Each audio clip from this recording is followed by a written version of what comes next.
যুবক ভাইয়েরা, আল্লাহর নবীর প্রেম কেমন ঢুকাইতে হবে ভালো করে ধারণা নিতে হবে, বুঝতে হবে। শুধু মুখে মুখে বললে হবে না, অন্তর দিয়ে ভালোবাসতে হবে। এখন এই অবস্থা ভাইয়েরা আমার, হযরতে আবু যর গিফারী রাদিয়াল্লাহু তাআলা আনহু পিছনে আলীর সামনে হাঁটতেছেন। হাঁটতে হাঁটতে গিয়া কাছাকাছি গিয়া এখন বলেন, শোনো, আমি হাতের মধ্যে একটা পাথর নিয়েছি, ছোট্ট পাথরের টুকরা নিয়েছি, চাকা নিয়েছি। এই চাকাটা আমি যেদিকে ডিল দিব বুঝবা ওই দিকে আমার নবী আছে। কারণ আমার হাতটা যদি দেখায় যদি রসুলের দিকে আছে, হাতটা ভেঙে ফেলবে। কথা বলা, আমার হাত দিয়ে যদি দেখায় রসুলের দিকে আছে, হাতটা ভেঙে ফেলবে, আমাকে নির্যাতন করা হবে। এই জন্য আমি পারবো না।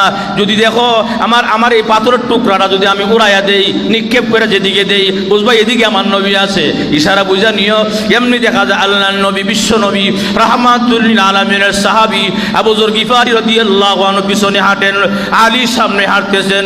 এই অবস্থা কাছাকাছি গিয়ে আলী রাদিয়াল্লাহু তাআলা আনহু পাথরটাকে নিক্ষেপ করে দিলেন অন্যদিকে।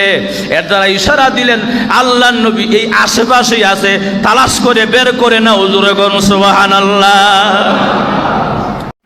ভিডিওটি ভালো লাগলে অবশ্যই শেয়ার করে দিবেন, অ্যান্ড থ্যাঙ্কস ফর ওয়াচিং।